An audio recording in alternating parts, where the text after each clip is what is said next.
Okay, perfect. Thank We you. we should see it now. Yep. Um, Notes will be taken and the slides will be available. The RSA listserv will have sent an email with an announcement when those are all ready. Excellent. Okay, I'm not sure if Kendall is in the meeting right now, so we may circle back to him if he's able to join us. He had a meeting that ended not too long ago, so he's he's going from one meeting to another. So let's jump ahead, and then, like I said, if he joins us, we can circle back. Before we get too far though into the agenda, I did want to show you where it's posted on the RSA support site. So support.librariesofrsa.org. There's an events tab towards the top of the page, and then there's committee meetings, and then there's database committee. So if we scroll down on the page, or if we use the contents on the left, we'll go to agendas and we'll open up for today.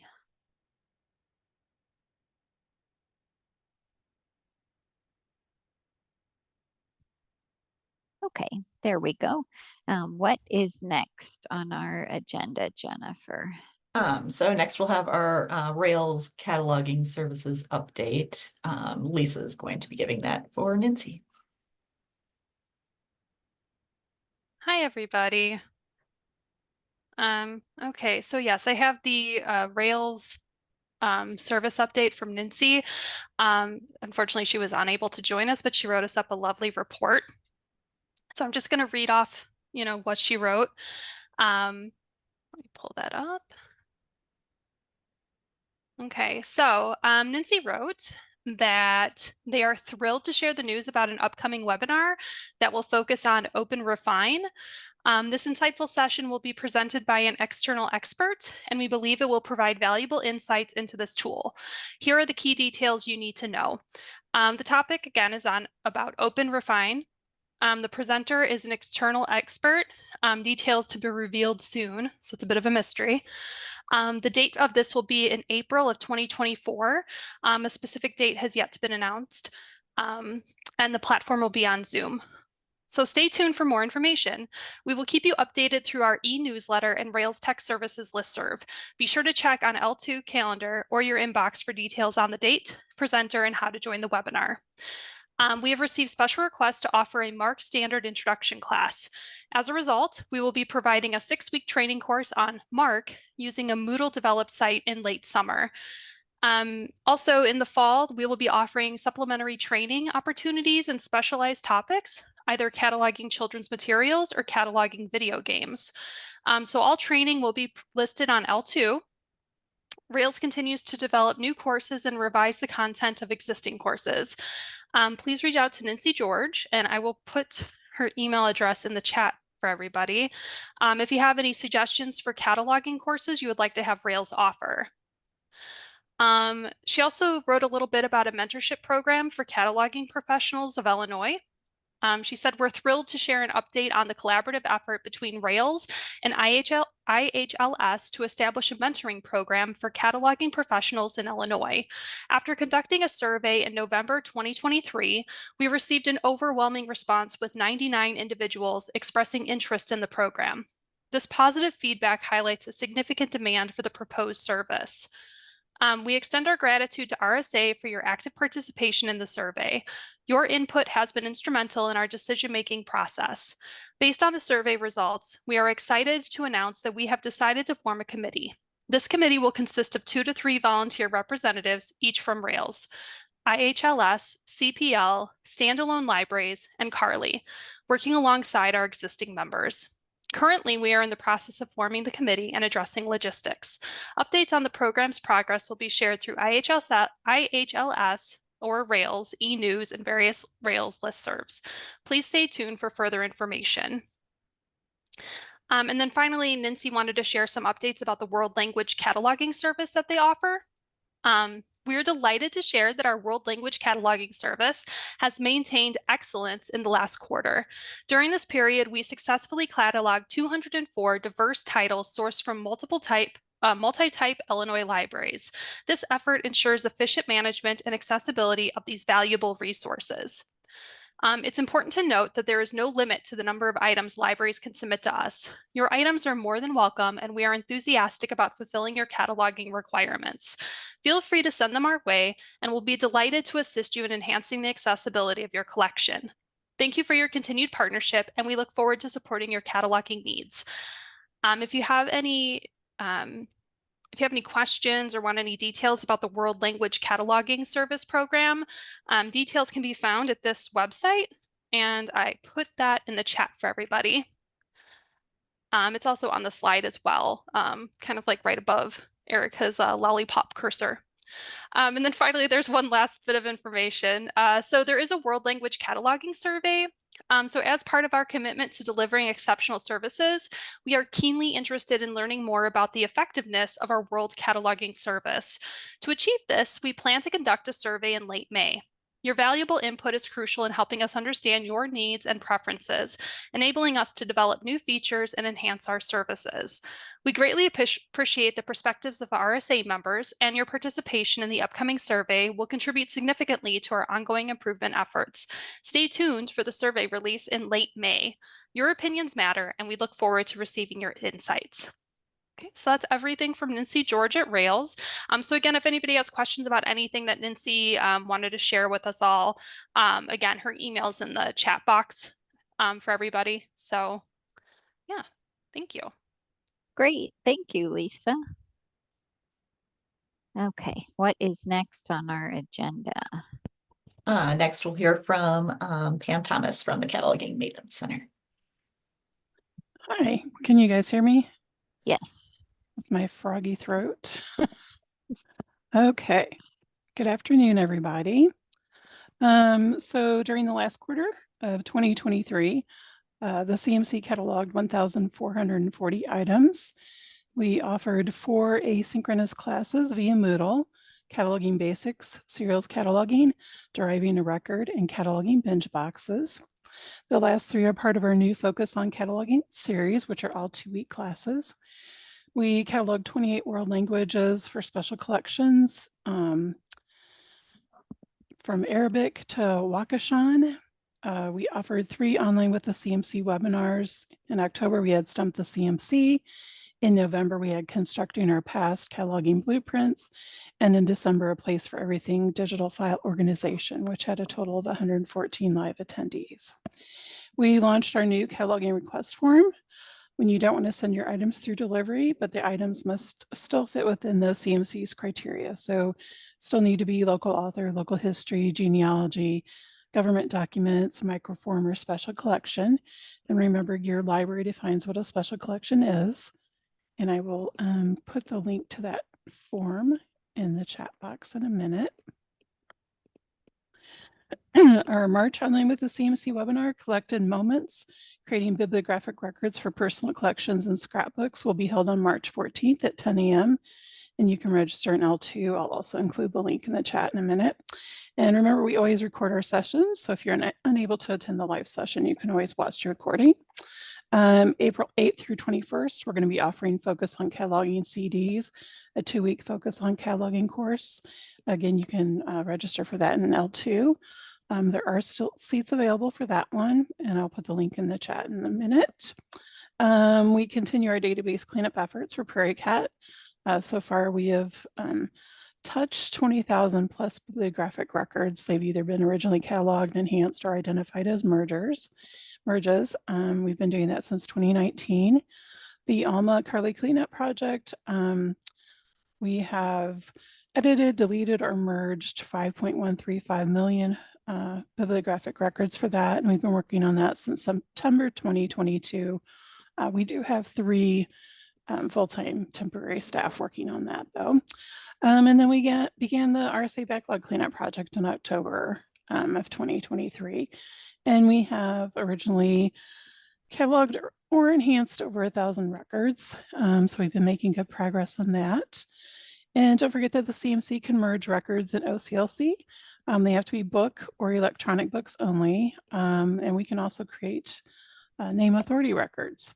So if If you have any items like that you would like us to work on, please email us at cmc@illinoisheartland.org, and I'll put that in the chat as well. Last, we're going to be brainstorming our topics for our FY 2025 online with the CMC webinars, and we are always looking for suggestions. And also, if there's a cataloging course that you would like us to offer, then we would love to hear from you. Again, at cmc@illinoisheartland.org. And that's all I have. Do I have any questions? And I will put all these links in here. Okay, thanks. Thank you, Pam. Plenty busy as usual. Okay, what is next? Next, sounds like we're going to talk about the continuation of the existing database committee chair with Erica. We typically elect a new chair, co-chair each January. Jennifer, you have generously agreed to continue serving as the chair because remember, we only have this meeting and then the one in May left. So this committee will dissolve as RSA transitions to an Illinois Intergovernmental Instrumentality, or III, starting July 1st. After that date, RSA cataloging updates hosted on Zoom. Those will start to share valuable cataloging information with you. And we're targeting those to be held 3 or 4 times a year. So you'll still get the information. It'll just have a different name to it. Thank you, Jennifer, though, for continuing as the chair through May. We really appreciate your ongoing help serving in this position. Okay, what is next? And thank you. This makes me pay more attention during the meetings, so it's a good thing for me too. So next, we'll talk about progress since the last database committee meetings. We'll start with Jennifer talking about the RSA update of brief records to OCLC records. Hello, everyone. You can see there on the slide, 1,740. That is the number of brief records that we've upgraded since the last database meeting in September. RSA continues to work through a system-wide report of brief records with email addresses in their 592 fields, upgrading them to OCLC records. We work through the report oldest to newest based on the brief record creation date. Hey, Jennifer, sorry to interrupt. Can you get really close to your microphone? I know I don't want to go off camera. It's almost like I could sound better with headphones, but then I'd go off camera. So I don't know. I'll try to get close. Okay. We're currently upgrading brief records entered in January 2023. And please remember to reply to RSA's email if you will not send the item. That could be a variety of reasons. Maybe you just don't want to send it. You don't want it upgraded for whatever reason. We always send out an email as we place a hold. So if you happen to not, like, nope, we're not sending this item, we'd appreciate if you'd let us know. That way we will cancel the hold and delete the 592 field, and then we won't contact you again about the item. Is that better, Erica? Can you hear me? Yes. better? Yes, that's Okay, good. I was gonna say, Thank I you. can switch. I'll have to go off camera if I can do headphones. Was that better, Tracy? I know Tracy had mentioned in the chat it was tricky to hear. Yeah, because I'm worried, because I've got a lot of talking coming up. I think what we'll have you do, that'll be okay if you go off camera.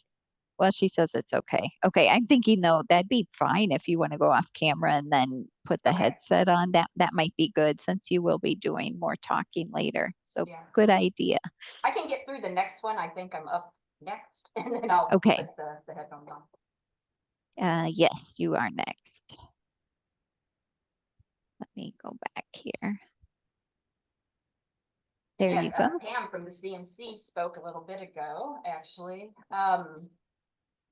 The CMC, they completed training on October 5th, 2023, and they began to upgrade Braille encoding level 8 and encoding level M records and the cataloging request backlog to full OCLC records. As you can see the numbers here, 1,926 encoding level 8s, let's see, process so far. Does that mean there's 1,392 open encoding level 8 requests left? Is that Right. okay? Mhm. And the age of the oldest open encoding level 8 request is from 2018. And then so far for the level M and Braille requests, they've processed 105. And there are 1,257 level M requests left. And the age of the oldest open encoding level M request is from 2017. Excellent. Thank you. Okay, what is next? Next, we'll go to Rhonda to talk about libraries visited for cataloging site visits. Hi, everyone. Last fall, RSA soft launched cataloging site visits. And we reached out to a few libraries to see if they would be interested in visits. All of them eagerly accepted our offer. A cataloging site visit is the perfect opportunity for libraries and RSA to connect, discuss helpful cataloging topics, and answer any questions the library may have about brief records, cataloging parameters, searching for records, or anything else cataloging related. Site visits may be done in person or virtually, whichever works best for the library. From November 2023 through today, the RSA cataloging team has visited 7 libraries: Astoria, Atkinson, Colchester, McQuan, Mason Memorial, MC River Valley, and Odell. Thank you for hosting us and serving as guinea pigs for cataloging site visits. Great. Thank you, Rhonda. What is next? Next, we'll go to Erica to talk about the RSA annual cataloging theme. We are excited to announce that we finished last year's cataloging theme. So we completed our portion of the cataloging request backlog. We established a procedure that we internally follow when we reach out to you to ask you to send your brief item for OCLC upgrade. We established a procedure that you, the member library, follows when RSA asks you to send your brief item to us for OCLC upgrade. We have been reaching out to you since, well, really this past March. It's been almost a year. We had put July as our goal in the theme, but really it's been about a year since we've been reaching out to you to ask you to send brief items for OCLC cataloging. We've been exceeding our goal of 150 per month. And then finally, we did work with the Cataloging Maintenance Center, as Pam mentioned in her update. We started working with them last fall, and they're making excellent progress on the backlog. So we are finished with last year's theme, and we're ready to move ahead to this year's theme. So this year's theme is called Connecting with Catalogers. It involves a few different points. The first one is the rework of the basic workflows cataloging workshop and potentially the BibLoad workshop to encourage more of you to participate. We'll be launching the RSA Technical Services membership group and email list after we become an Illinois intergovernmental instrumentality on July 1st. We'll be starting, as I mentioned a few minutes ago, we'll be starting RSA cataloging updates to replace these database committee meetings, targeting 3 or 4 per year. And then we're pleased to announce that during this meeting, we're officially launching cataloging site visits. We have a form on the support site. You might have used this before to request a member services site visit. So if you're on support.librariesofrsa.org, there's at the top of the page a Get in Touch menu, and there's a visit request. So notice this form has a short introduction about the purpose of the visit, filling in your contact information, choosing your library type and your library, whether you'd like in person or virtual. And then notice now there's an option for cataloging. So if you would like us to come visit you, we would be thrilled. The team is really enjoying getting out on the road, visiting libraries, getting to meet staff, seeing unique things in your collection, taking photos for the newsletter. So if you'd like to request a visit, please go ahead and fill out the form at any point. We will also be reaching out to libraries that we haven't heard from lately to see if you might be interested in a visit. So keep that in mind too, that you may hear from us. We're really looking forward to these visits and we're hoping to see all of you soon. It's, like I said, been a great opportunity for us to get a change of scenery and really connect with you where you are in your libraries. Any questions about the annual theme?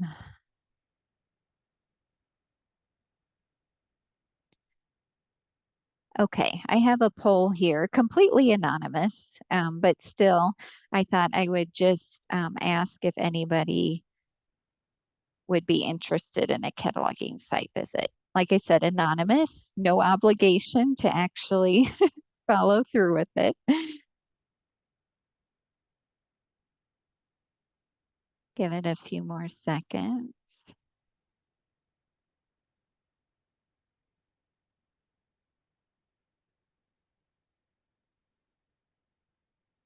Okay, it looks like it's staying steady.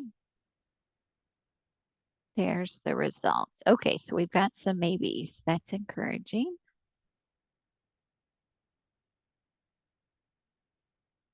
Okay. What is next on our agenda? Next, we're talking about workflows cataloging. We'll start with creating brief records for items without ISBNs, ISSNs, or UPCs with Erin.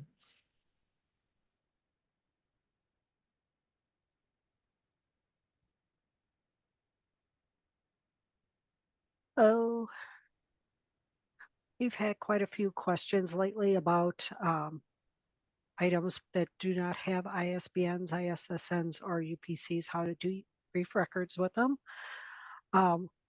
And the basic way to do it is to leave the 020, which is the ISBN, the 022, the ISSN, or the 024 UPC fields blank on the bibliographic screen when you're doing a brief record. Enter the author's name in the 100 field if there is one, and enter the title into the 245 field.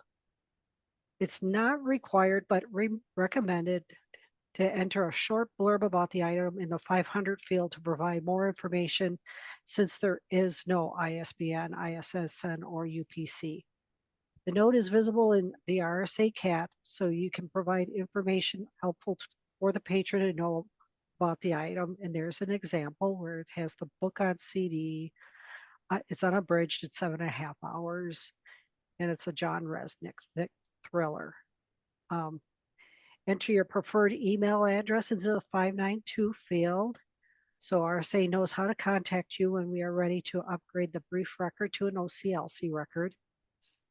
On the control tab, leave the title control number that starts with A as is, since there is no ISBN, ISSN, or UPC. And there's the example of the title control number.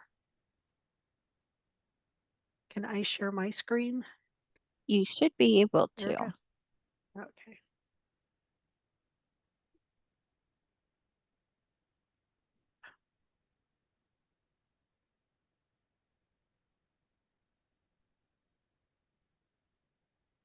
Okay, here's an example of a brief record. See, there is no 020 field up here. We have the author, title, the cataloger's email, and the 596. But then on the control tab over here, here's where you just leave it blank. It will fill itself in with the A number. And you can find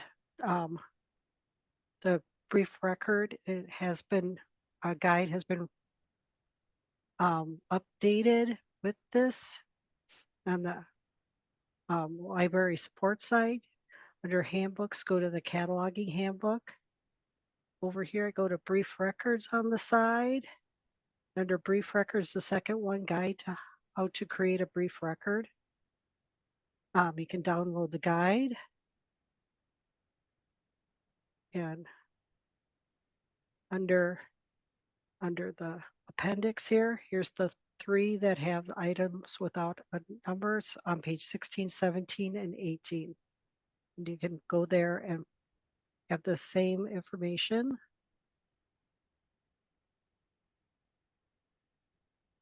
There's a couple Just questions in the chat, Erin. Okay. Oh.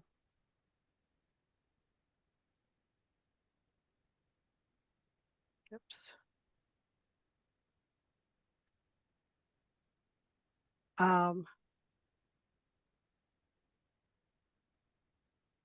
The 245 indicators depend on what the title is. And this one is 1-4 because it has an author, which is the 1, and the 4 because it will skip the THE space and start at 1 when it's in the index in the catalog. And that is that part. You can find the information on that part right here in the beginning on page 2 of the brief record guide, how to do the 245s.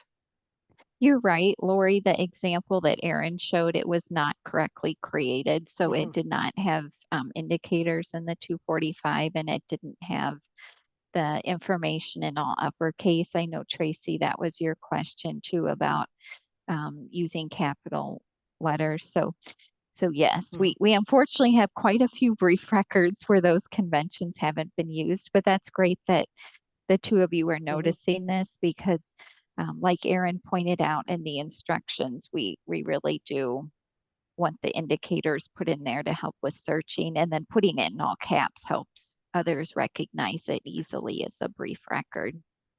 Right.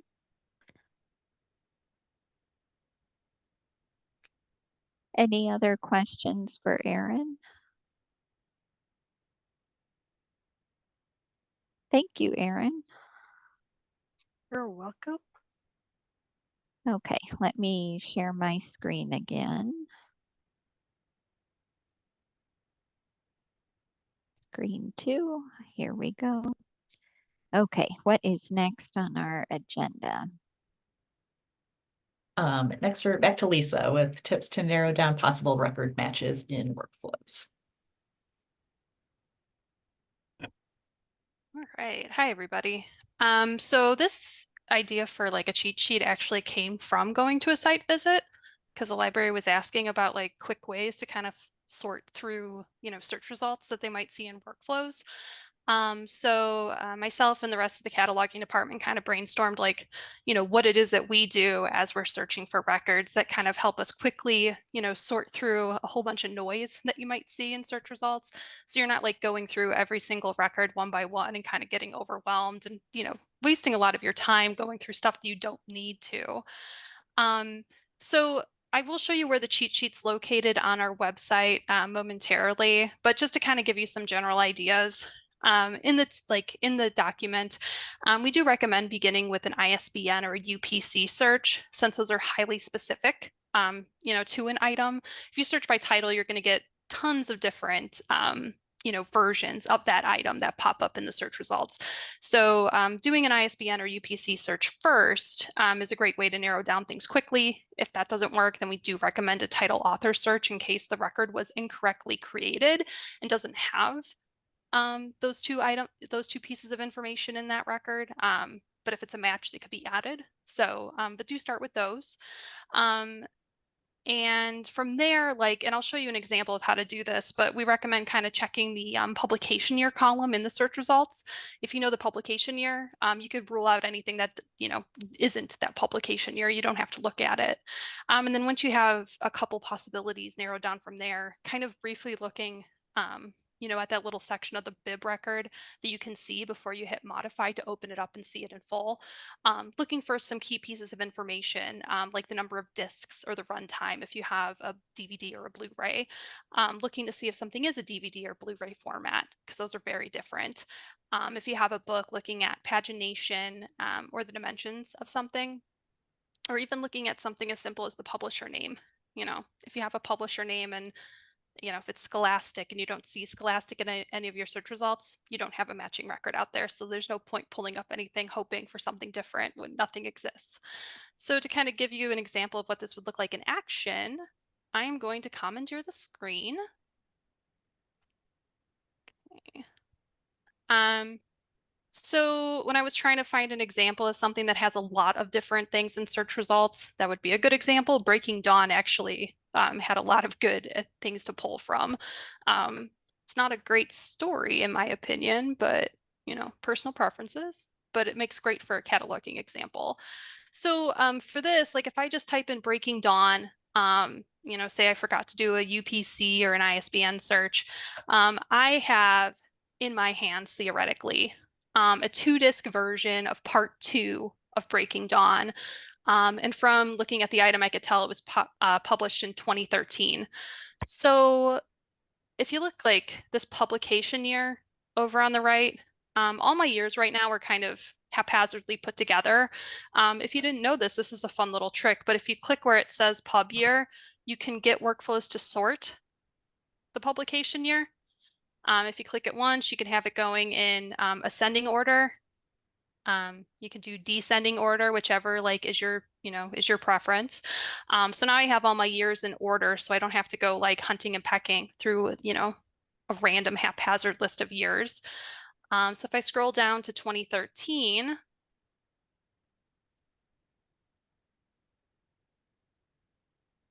okay, so there's a few here that might actually work as far as the publication year goes. 1, 5, I have 6 things that I could look through. So again, I'm looking for Breaking Dawn Part 2 published in 2013. So that's a 2-movie set. That's not going to be what I want because that's both the movies.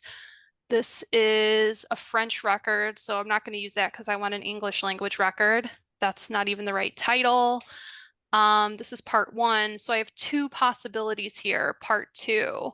So since I know I have a 2-disc version, the next step I would do is kind of just like scroll down and go to physical description because that's my 300 field. So this is a 1 video disc record. This other one is a 2-disc record. So based on like a very quick kind of perusal of my search results, like this record might be a fit for my item. So from here, I would just hit modify. And at this point, this is where all the fun begins because now I get to go through all my match points, which is always super fun when it comes to DVDs and Blu-rays, as I'm sure all of you know. But yeah, so I'd go through all my match points. If it's a fit, yay. I could go to call number an item and like add my item to this record. If it's not at that point, it would be brief record time. And I would create a brief record, to let RSA know like, hey, I need some help with this specific item. Okay. So where can you find this handy dandy search guide, you might be asking yourself. So back on the support.librariesofrsa.org website, if you go to handbooks and cataloging handbook, if you go to where it says contents and how to catalog, there is a searching for items section. You can click that there. And then we have our workflow search tips cheat sheet, quickly narrow down possible search matches. And because I'm being nice, I will copy the link and I will share it with everybody in the chat, just in case anybody wants to look at it in person. Okay. All right, so I think that's everything. So I'm gonna stop sharing my screen and relinquish control. Thank you, Lisa. Anyone have questions about the search tips or the cheat sheet?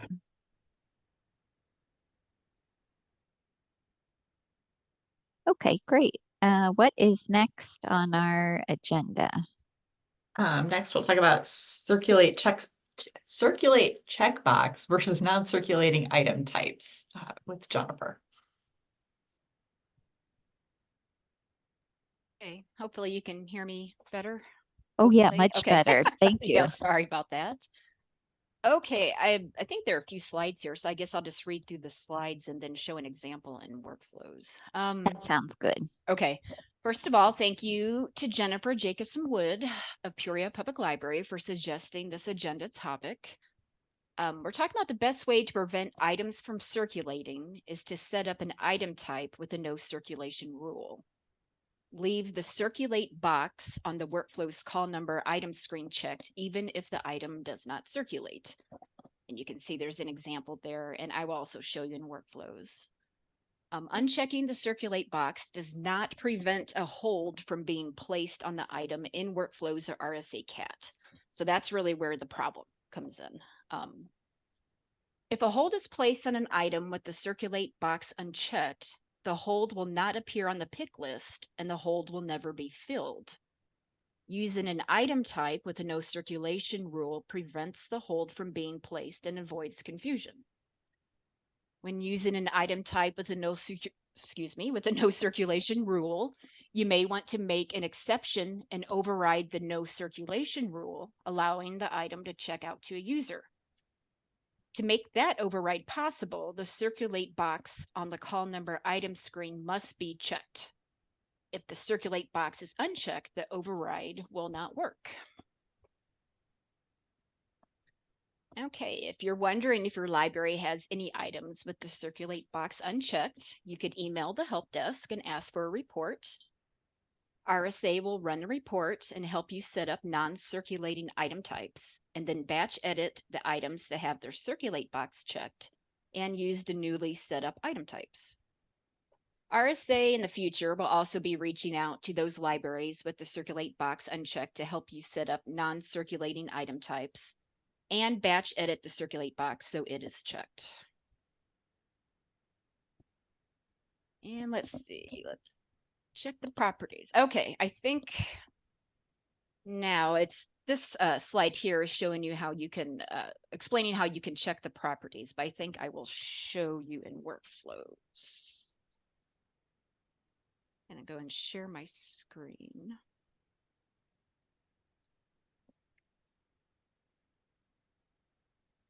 Let's see. Screens look a little. Okay, maybe that. What are you seeing? Are you seeing the workflow screen? Yes, we see Okay. Matilda's story. Okay, just everything was looking funny when I was trying to share. Okay. I think I found a good example here. Let me show you the example, then I'll show you how to check in the call number and item maintenance. And I am not picking on Hayworth Public Library at all. This is, I think, it's just a really good example. Okay, you see here, this is, book, everything's checked. It's a local history item, that's fine. This item can circulate. If you look here, this item type is book, and you see here the circulate box is unchecked. So if you're a patron and you happen to grab this item and you go up to the desk, that circulate box being unchecked, no, it would not circ. It solves that problem. But the problem is a patron can still place a hold on this item because the item type is book. If you used a what's the right way to put non-holdable item type, that would then prevent a hold from even being placed on the item. And you don't do anything with the circulate box. So basically we recommend, and I know there are a lot of items out there at a library I used to work at, I used to do the same thing. I used to uncheck the circulate box and basically instead of using an item type. We just recommend that you use a correct item type instead of unchecking the circ box. That way it avoids confusion with patrons. The catalogers have really noticed it with the brief record cleanup. We're able to put holds on certain items, but then we've gone back and they didn't, the items didn't show up and we've looked and it's because the circulate box is unchecked. So, we're waiting on this item, we have a hold, but it's never really going to get filled because it's not showing up on the pick list. Okay. And just in case, if you go into cataloging and then under the call number and item maintenance, and if you right click on there and select properties, make sure that this circulate box is checked, please. That should always be checked. If you have to make a change, check it, click OK. The way that saves is then when you then shut down workflows, you're going to get a message saying, you know, properties have been changed. Do you want to save? And you say yes. So then from that point on, the circulate box will always, you know, remain checked. Any questions?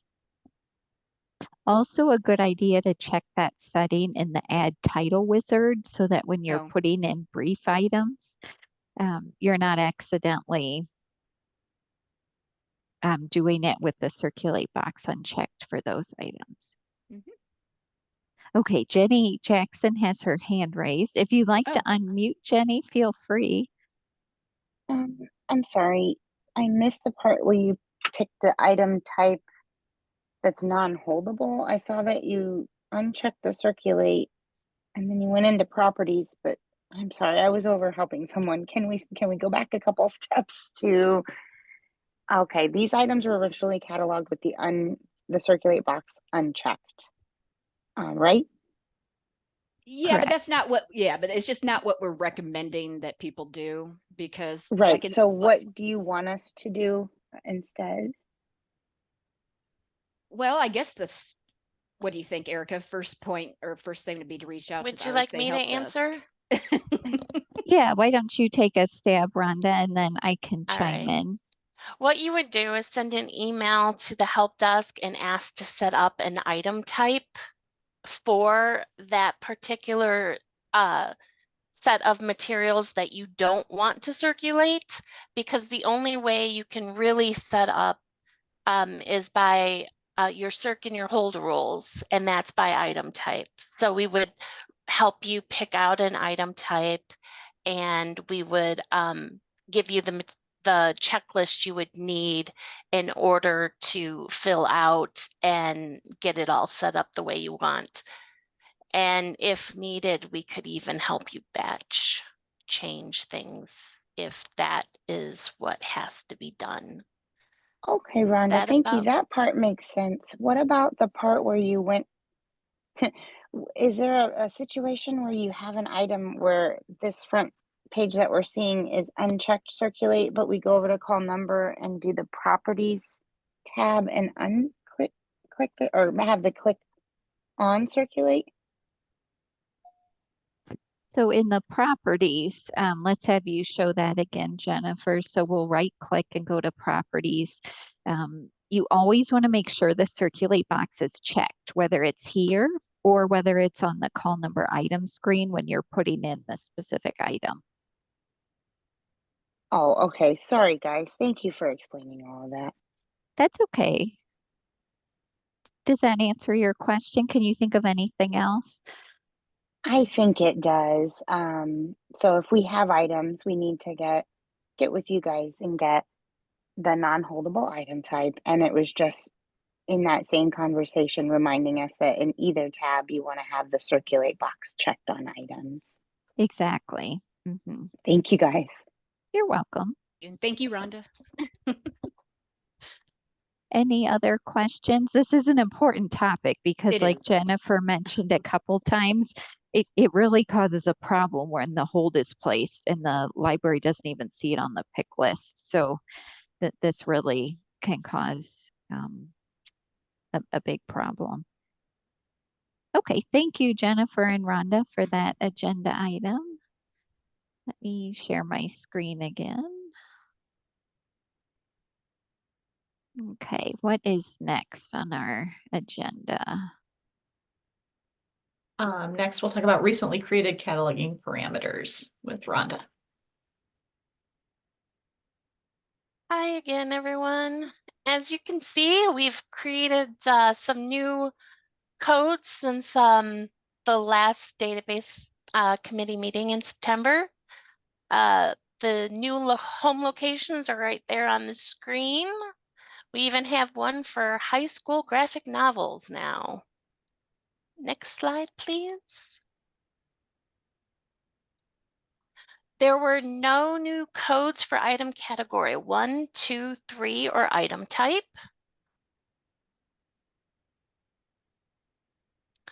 We've had a batch of item category 4 codes created, as you can see. I will show you where you can find all these codes in just a moment. One of those is we have one for road fiction now. Next slide, please. And last but not least, we have our item category 5. We have one for world languages for Inuits. Kind of cool. So I'm going to go ahead. Is that the last slide for me there? I think so. Yeah. Yes. All right.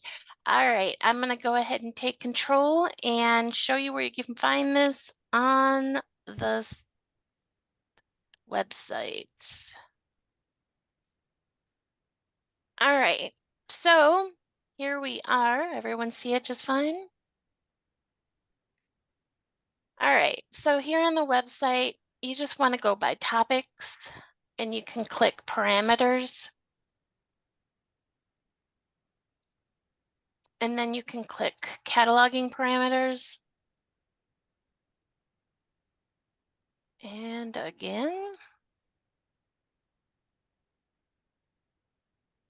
As you can see, we have all the parameters on one page. We have home location, item type, item category 1, 2, 3, 4, and 5. When you click them, it just opens up the code list for you. Anybody have any questions?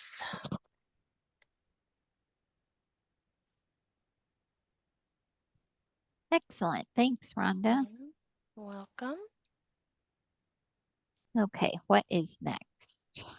We'll stick with Rhonda to talk about to beware of non-holdable home location codes.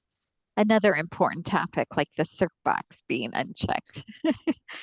Yeah, it's very important. So we wanted you to beware of non-holdable home location codes. Using only a non-holdable home location does not fully block holds. Items assigned a non-holdable home location that are checked out will allow holds. Workflows considers the checked out current location as available to fill a hold. I cross-stitched that, Jenny. Jenny asked if I made the tapestry behind me. It's a cross stitch, but anyway.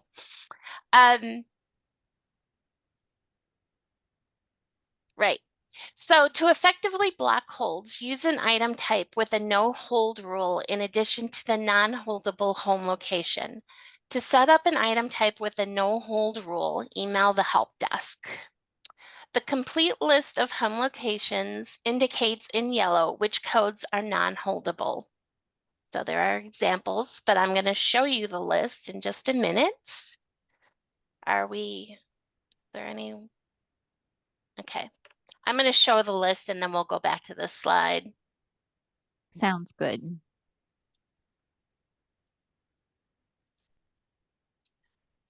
So on the catalog, you would click this and it would open up the list of home locations. And when you're looking at this list, as you can see, it is highly visible that anything that is non-holdable is in yellow. It is highlighted in yellow.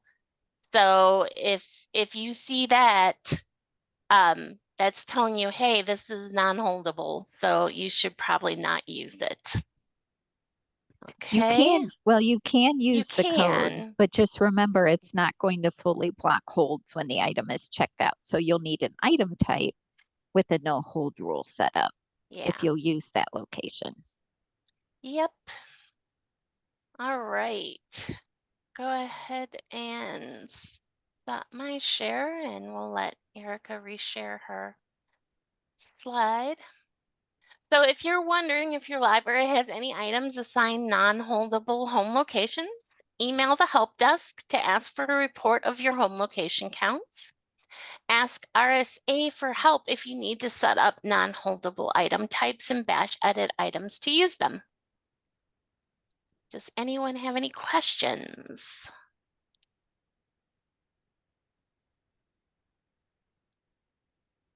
Yeah, real quick. So I just to clarify, um, if just because we have it in reference and that was not holdable, we needed to actually have the item type also be a non-holdable item type. Yes. Okay.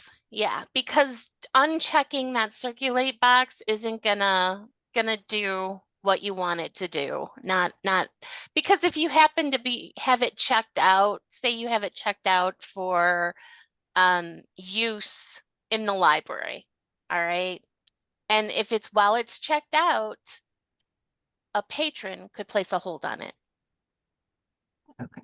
Because it is currently holdable because it's checked out. Does that make sense? Gotcha. So it's really only shows up as holdable if it was like in the checked out mode, but is that Right. what you're Because the saying? current location changes. Gotcha. Okay. Yeah, I think all of ours was set up the other one with the circulate unchecked for reference and stuff. So I'm gonna have to go look at all that. Thanks. Yeah, I mean, you would be best served by using your reference item type, and that would help you be able to set that up that way. Yeah, So- I'm gonna have to go back and double check how ours are. Okay, thanks. I just want to make sure I understood that correctly. Yeah, a lot of libraries don't realize the checked out location is holdable. And that's what a lot of people don't realize. So yep. All right. So later this year, RSA will be reaching out to libraries using non-holdable home locations to ensure they understand that the items are still holdable when checked out, to help with the setup of item types that block holds if that is what they would like, and to batch edit the affected items to use the newly set up item types if necessary. So Rebecca, if you decide to set up a reference item type, we could, James could help set up the rules for that, and then we could get those items batch edited for you so that you wouldn't have to go and change each one. So just keep that in mind. If that's something that you want to do, we can help you and make it easy, minimal steps for you. Sounds good. I'm all about less work. For me anyway. And sometimes I even tell the catalogers, if you don't know exactly, sometimes it's easier to say, hey, I wanted to check out like this item type. That makes it easier for me because then I could just say, oh, okay, well, this item type's using your default rule. So that means it's just going to follow your default rule then, because sometimes, libraries don't realize, oh, what am I using? Am I using 10 cents or am I using, a lot of libraries are fine free nowadays. So they're not exactly, they don't remember exactly what all they're doing. So they might just say, I wanted to check out like DVD or I wanted to check out like CD or something like that. So it's just a lot easier. So then we could track it down by that way too. So just as another way to let us know you could do it by that way too. So. Okay, great. Thank you, James. Another way to make it easier. Okay, what is next? Next is we're going to go to Aaron. He's going to talk about an uptick in regular books cataloged on Wonderbook Box and Playaway Records. Oh, I had a poll. Let me do that first. Let's see here.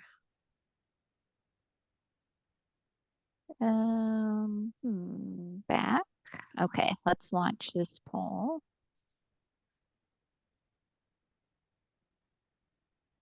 Will it let me launch it? I'm not sure. The button is grayed out. Are you able to see the poll or no? You have to stop sharing poll one. Oh, it looks like you did. Okay, now you should see it. The button was grayed out. How long have we been using Zoom? Again, anonymous. We're just trying to get a feel if people have been using the non-holdable home locations. Okay, so it looks like we do have several people that have been using them. Let me end the poll and share the results. Okay, so we're split between yes and unsure. I guess the question would be, did you know that they were non-holdable?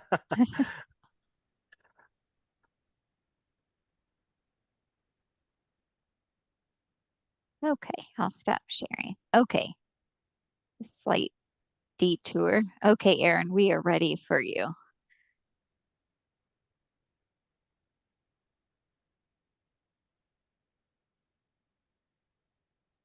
Uh-oh, I hope we haven't lost Erin. Uh-oh, we can't hear you, Erin. Can you hear me now? Yes. Okay. I just toggled it once and it came back. Okay, there's been an uptick in regular books cataloged on Wonderbook, Box, and Playaway records.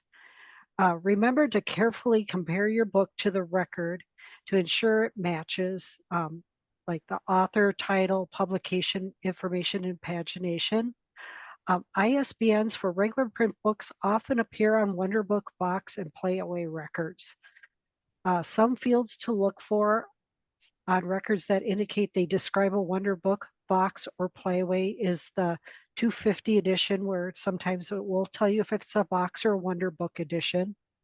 The 300 description field, it will either say it's a audio enabled book or an audio media player.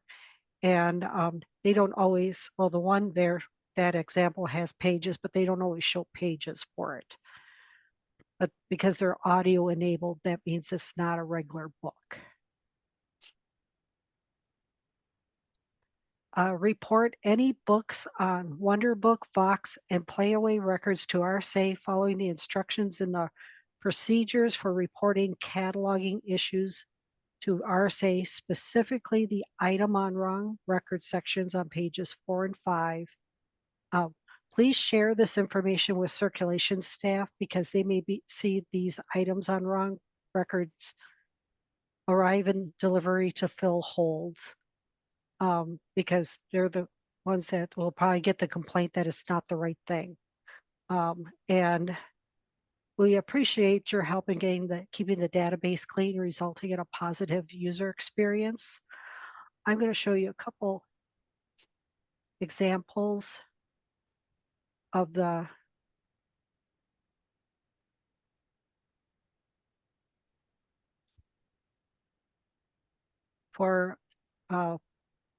Wonderbook. Here is a Wonderbook under the 250 edition. It says Wonderbook edition, and it has one audio enabled book. Even though it has pages, it does say Wonderbook. And actually, it just has one ISBN up here. But then we'll see one right here, not picking on them, but you'd see there is nothing up that says anything in the call number. It's still a book. There's nothing in here indicating that it's Wonderbook. So that is incorrectly on the Wonderbook, and I have to contact them to send it in so that I can fix that. And another one on a Playaway here. You can see all the Playaways. It has the one ISBN, and it's the Fast and the Furriest. See, here it does not say, it says unabridged, but usually that means it's an audio book of some sort. And down here in the physical description 300 field, there's one audio media player, and it tells you how many minutes. So that obviously it's not a book. And again, I have one here for Olympia that's a book, and there's nothing on here in the call number or anywhere else that indicates it's a Playaway. And to report these in the handbooks, the cataloging handbook, over here under reporting issues to RSA on the side. There's a thing for reporting, procedures for reporting cataloging issues to RSA. And that's where you will find it on the, and you would do it under the item on wrong record and send that in to us so that we can get a hold of the library and find out where it should go. Erin also keeps an eye on these, but if you notice one and tell us, that's very helpful because Erin's just one person. So Yes. if you come across these, please let us know. Mostly we just don't want it to end up causing frustration for the patron. We of course want it cataloged correctly, but we also know that this can be very frustrating for the patron. Okay. What is next on our agenda? Hang in there. We've got a couple more topics and then we'll take our break. So what is next? We'll stick with Erin to talk about a reminder about using annual magazine records. Okay. Okay, this is just a reminder. Most people are using these, but if your library uses the call number and item maintenance wizard to catalog magazines and workflows, when you catalog a 2024 issue for one of the magazine's titles listed below, remember to use the record that the for that magazine with the 2024 in its title. Last November, RSA created annual records for these magazines to ease cataloging them in workflows and improve search and display in the RSA CAT. And here's the nice picture down there of the people with the 2024 in brackets. That's the one to use now. And it's for all the Better Homes and Gardens, Consumer Reports, Good Housekeeping, National Geographic, The New Yorker, and People and Time magazines. Annual magazine records are assigned the brief-sur record format because they are locally created for use only in workflows. Check the record format by looking at the control tab in the call and item maintenance wizard, then the line that reads record format. It will say brief record for periodicals, magazines, and serials for the annual records. The brief-sur format causes the annual records to appear on a brief record report. There is no harm in the annual records being included on the brief record report. Feel free to ignore them as you review the report. Libraries that use serial control module will continue using the comprehensive records to catalog their magazine issues.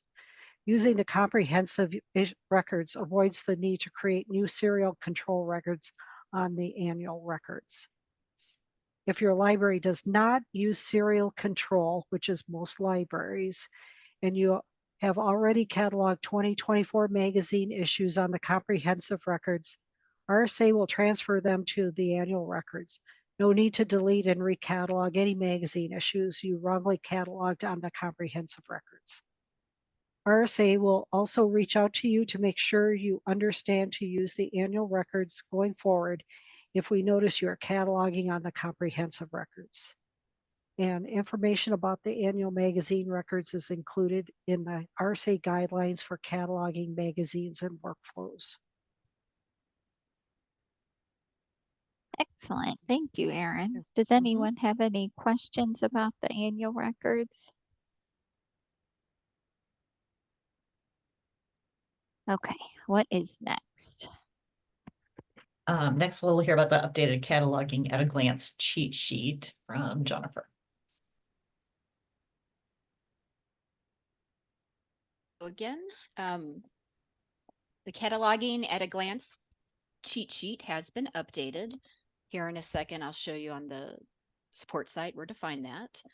The cheat sheet includes information about cataloging site visits, Workflows cataloger accounts, Workflows how-to cataloger refreshers, cataloging services provided by the Cataloging Maintenance Center and Rails, and also upcoming basic workflows cataloging workshops BibLoad workshops and database committee meetings.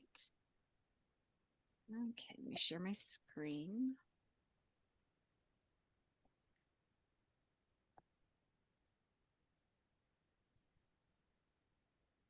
And share. Okay. Hopefully you're seeing Yes. support site. Okay, good. Okay. And Erica, correct me if there's a different way to do this, to find this. How I've found it is just go under topics, under cataloging.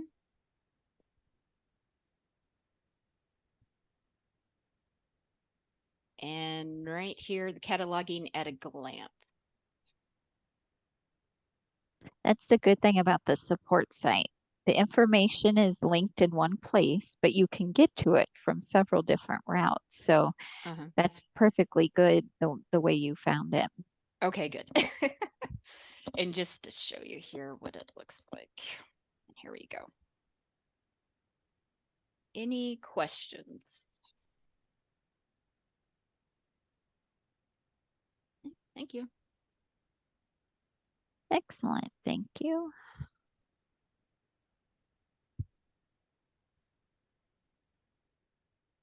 Okay, I think we've got one more topic, then we'll take our break. Are you seeing my screen okay? Okay. Yep. All So right, we'll go what back to is our last topic? more about upcoming basic workflows cataloging workshops with Rhonda.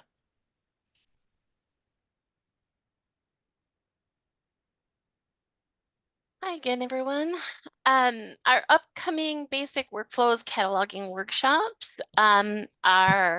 we have one coming up in March on the 26th, 27th, and 28th with me.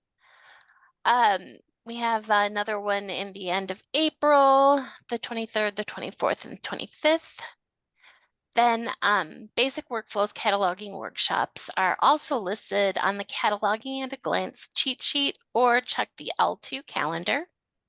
Additional basic workflows cataloging workshops will be scheduled in 2024, posted on L2, and announced on the RSA listserv. We always announce them on the listserv at least twice before they run. So today you'll have one going out for the March one because I'm teaching that later this month.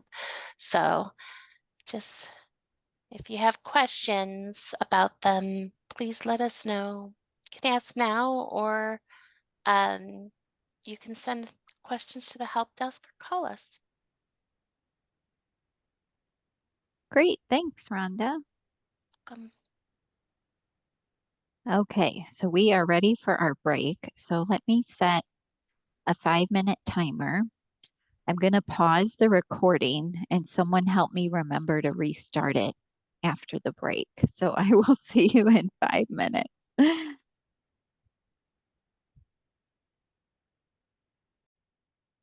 Okay, there we go. Okay, what is next after the break? We're going to talk about the new RSA webpage. Lisa is going to talk about if you need help cataloging your item.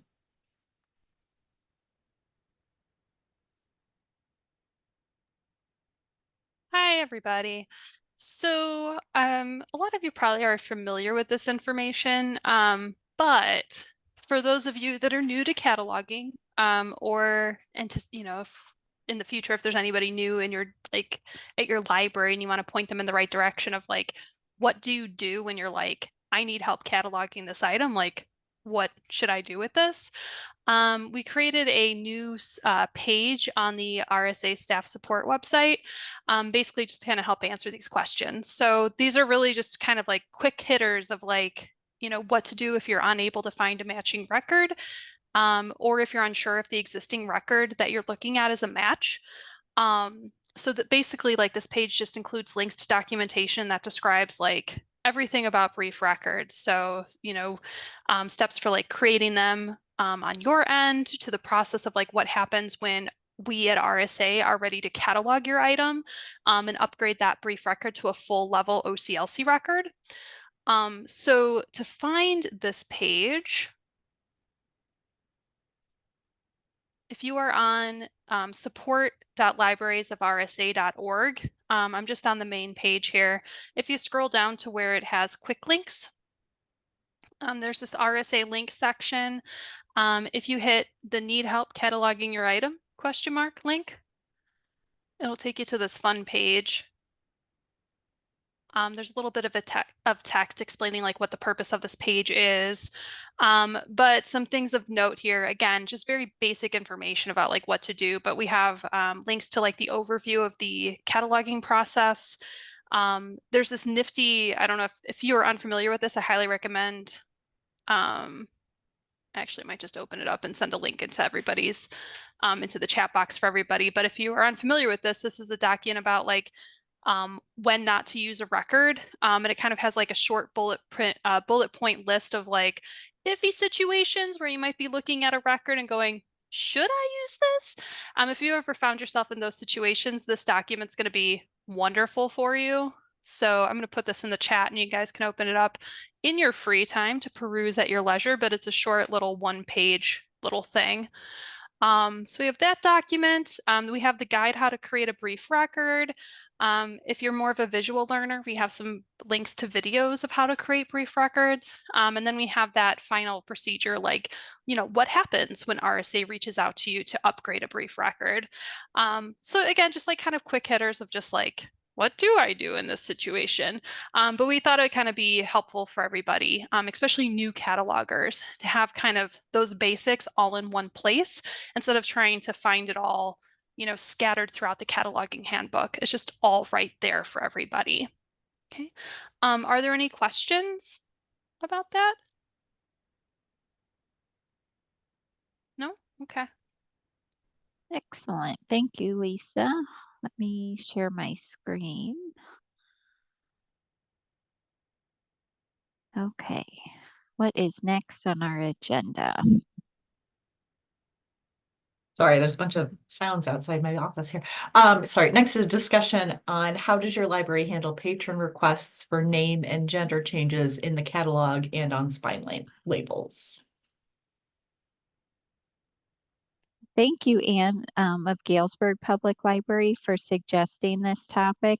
Did you, Anne, have any additional information you'd like to ask? And then we can open it up for anything that any of the attendees would like to share. I just had a situation recently where a patron notified us that one of our local authors had had a name change, and it sort of set into motion this question of how we would handle it. And I'm curious how other libraries handle those sorts of situations. And I appreciate any advice that you do have. Would anyone like to unmute and share or type in the text chat? There's a couple things I mentioned to Anne that would be helpful for this group to know. Remember, Pam mentioned at the beginning of the meeting in her update that the CMC does create Library of Congress authority records for local authors. So if you do have a name change, the CMC would be able to either create or update the existing authority record. So keep that in mind if you have a situation like what Anne's describing. There should be a cross-reference in the authority record that points the user to the preferred form of name if they happen to search by the former name. If you prefer not to contact the CMC about the authority record, we can add to the local workflows record, we can add what's called a 790 field on the record that can have the other form of name. So at least it's searchable both in workflows and the RSA CAT. So those are the two things that can be done from our end, but we're interested if any of you have had this situation and what you might have done at your library.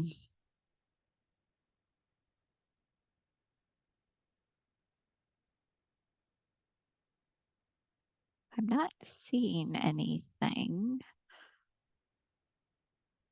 We'll give it another minute in case anyone's thinking.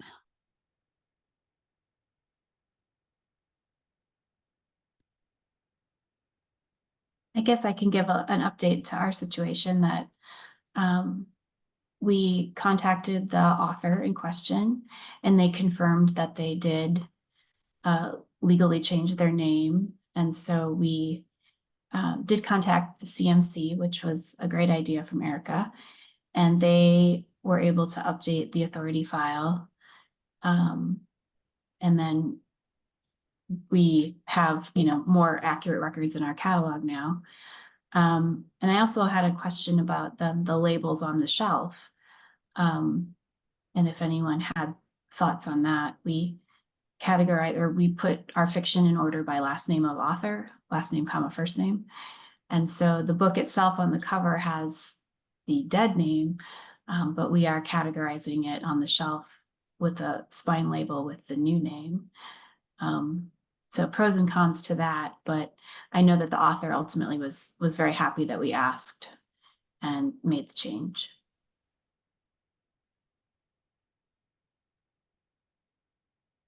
I'm glad that the CMC was able to help. I think that's such a valuable service that they offer, because sometimes with local authors, it can be more difficult to find the information you need for an authority record. So I'm happy that they were able to help and that the situation ended up the way that author wanted it to be, which is so important because like you said, Anna, it can be difficult, especially with spine labels, trying to figure out what to use.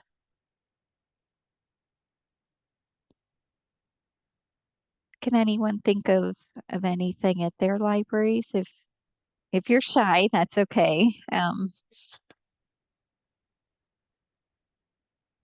Okay, well, if you think of anything after the meeting, would it be okay, Anne, if people reach out to you after the meeting, if they think of anything and maybe just don't want to share it during the meeting? Sure, that's fine. I'll put my email in the chat. Thanks. You're welcome. Okay. What is next on our agenda? A potential system-wide cleanup of lost and missing items. James and Erica.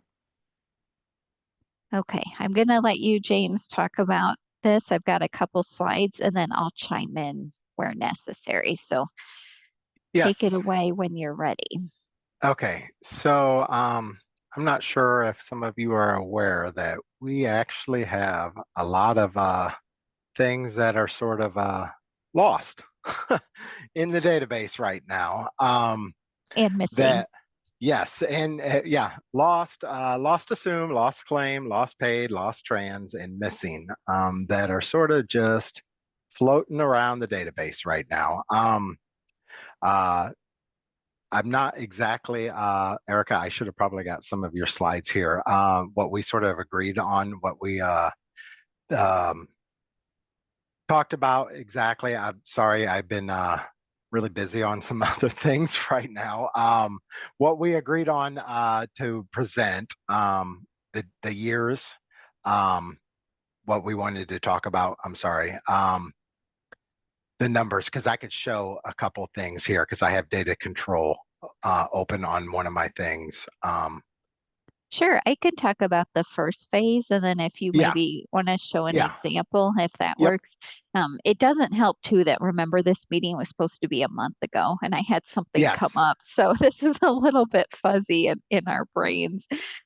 Okay, so there'd be two phases of this system-wide cleanup of lost and missing items. So the first phase would really depend on what your library wants to do. So if the item's been missing or lost for at least X years and there's no bill with the item, and X years would depend on your library's preference.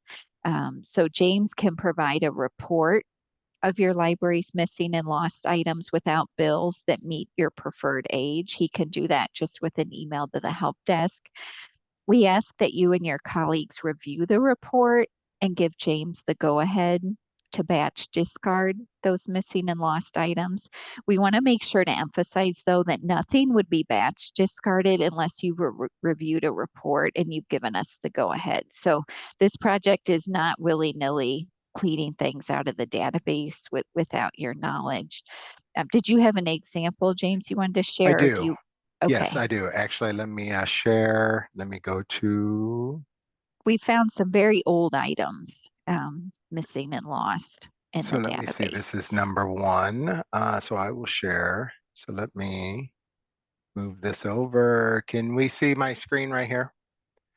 Yes. So this is, okay, so this is actually my data controls. You probably never have seen this, but so this is actually live data right now. So let me move my screen some over here. I couldn't see it all. So this is sorted by, well, this is sorted by current location right now. So this is lost assume. This right here tells me by the library, this is the item barcode, the date of last activity, date last charge. These are things that I've added. Date created, number of charges, which is clearly 0 on this one, the current location, the home location I've added, the item type, the price I put in here, the title, and the call number. And you can see if I click on these, it'll go by library. Now, what I did put in here is, I'll hit back. I also did, let me go back here. I did this by earlier from 2019. So this would be this is 5 years. So this is 5 years and older. So I'll hit apply. And now I believe this only took about 20 some seconds to run. And this was, I and think this could be run per library. So don't Yes. Don't worry about getting everybody's. So this was 8,591. So of records. So again, now I could sort this by library. Now what I could do is I could actually click on this. Now I could export this, and then once it's in a spreadsheet, then I could send it by library, because then I could sort it by library. Now again, this is all of them right here. Then I could say, again, I could sort it by lost assume. It's in all different. I have it sorted by max I could do is by 100. So I could go by next page. There's clearly a lot of these. Date of last activity. Let's just go to the oldest one. Let me go up. That's probably not even. So some of these activities aren't probably correct, because who knows what some of these 2007, that's the date of service when they actually went to CERC. So that's not really accurate, because that's when it got imported into the system from Carly. So that doesn't really tell you. Date created, again, that's not really telling you too much. So we can actually see, here we go. Here's let me go back. I could have swore I just saw a 1994. Oh, I'm not on the first page. I'm sorry. Did you, Jenny, have a question? Jenny from Marquette Heights has her hand raised. Hi, Erica. Yes, thank you. How, if we do this cleanup, which thank you guys for providing the reports for us, how does that affect expired patron card accounts that haven't been deleted yet but have items attached to them? My Okay, now- understanding, oh, go ahead, James. Yes. Now these, okay. So, but these don't have any charges. No bills by Right. charges. And these you don't mean. have, yes. And these don't have the bills with them. So they're not gonna, so if you delete, but we're not gonna delete the patron, and it's not gonna do anything with it. So it won't affect it. And just like also, if you have a, now some of these could have like a bill, like if it's 8 years or older, because of what we talk about, collection. The next phase of the project. Yes. Okay. Yeah. Which she'll talk about. Hold on. We'll talk about that. But so yeah, and you can see some of these might have. Okay. So no, this one didn't. Yeah, these are the ones that don't have any Yes. bills, so they Yep. wouldn't affect the patron. The next phase, though, did you have anything else, James, you wanted to share? No, no. In So that terms of was, that. so this one was just 8,591 records that are just very, very, that are just lost assume, that are just sort of sitting out there that a lot of people just don't really know nothing about. They're just sitting out there. Did you have another question, Jenny? Yes, please forgive me. We're so small here that most of our assumed lost items, it's because someone checked it out and didn't return it. I'm assuming these are like the staff went to find something, went to look in the stacks, couldn't find it, and marked it assumed lost. Usually, if you can't find it in the stacks, you mark it as missing in workflows. Typically, something goes into lost after a certain amount of time, depending on the library, because it hasn't been returned. So the missing is what you would do if you couldn't find it on the shelf. You do have some missing items in there, right, James? I see a couple Yes. listed there. But the lost is typically assigned automatically if it's not returned after so long. But okay, if it wasn't returned and it's our item, how is there not a bill attached to it? That's a good question. Well, do you want to pull one of those up, Well, James? The yeah, bill, yeah, that's so, true, Rhonda. The like bill if it's like has which been one? Like if paid. it's Yeah. missing or lost assume, which one do you want to look at? I think Jenny's talking about one of the lost ones. I think, Rhonda, that's a valid point that the bill might have already been paid, but the item was still, it's still So in you- the system. It wasn't cleaned out because we have no process to clean these out unless Yeah. you do it manually. If someone else Oh, would okay, like to I think that chime makes in. sense. Yeah, I was gonna say I might add like that just happened to me. I had a whole bunch of lost assumed things, and it was where somebody had actually paid for it using the what is it, ProPay or whatever, where Oh, they the pay on online bill RSA. pay. And Mhm. I Mhm. hadn't realized that they had paid for it because, like, if they come to the desk and they paid for it, then my staff says, "Hey, this book has been paid for," and then I can go in and take care of it. But all Sure. of these have been paid for, and I didn't realize it, so they're still showing lost assumed, even though they were paid for items. So maybe that helps, Jenny. Actually, none of these are just lost in here. These are only looking for lost assume, lost claim, lost paid, lost trans, and missing.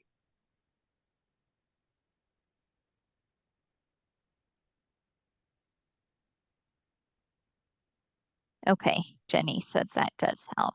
Yeah. Okay, the second phase would be taking a look at the ones. I'll go ahead and share my screen. The second phase would be the ones looking at items that are old, missing or lost, and they have bills. We were thinking if you wanted to take this step, and again, this might vary by library, but there are a handful of libraries that use unique management collections agency processing. And we were thinking for those that use that service, we wouldn't want to batch discard any missing or lost items that are younger than 8 years old. But if you don't use unique management, we could batch discard missing or lost items with bills. And in that situation, the item would be removed during the discard process, but the bill would stay on the patron's account. It just wouldn't have like the item ID since that's been taken out. But again, James can give you a report of items that fit your preferred criteria. You would review the report, give him the go-ahead to batch discard them. Again, we wouldn't take any action unless you've looked at a report and told us to remove those. And we don't have very many. I think we're down to, I think maybe 7, 8 libraries that use unique management. So it's not like, you know, of all of our libraries, there's a lot that's using the collections. So, you know, we also, you know, again, when you check something out to missing, a lot of our libraries, they check it out to the missing user and that's it. And they think, oh, it just mysteriously is gone. That's that's not how it works. All those items are just checked out to the missing user and they stay on the missing user forever. Eventually we need to clear those things out. That's where eventually we need to figure that out sometime, when those things need to be cleared out. At this point, we're just trying to see if there's Right. interest in this type of cleanup. Kendall asked us to discuss this in the context of a potential cleanup because we thought this group, since you deal with the items and making decisions about removing them, although this topic also could be applicable to circulation staff as well because they mark items as missing, work with lost items. So this really kind of straddles the line between both cataloging and circulation. But we thought we'd see what this group thinks about this type of cleanup because like James said, these items do continue to live in the system. And it would be good if we could do some cleanup, much like Member Services has been doing with the users, cleaning out some of the users that have been in there a while. Okay, Courtney says she's doing a big cleanup of the collection and would be interested as well. Okay.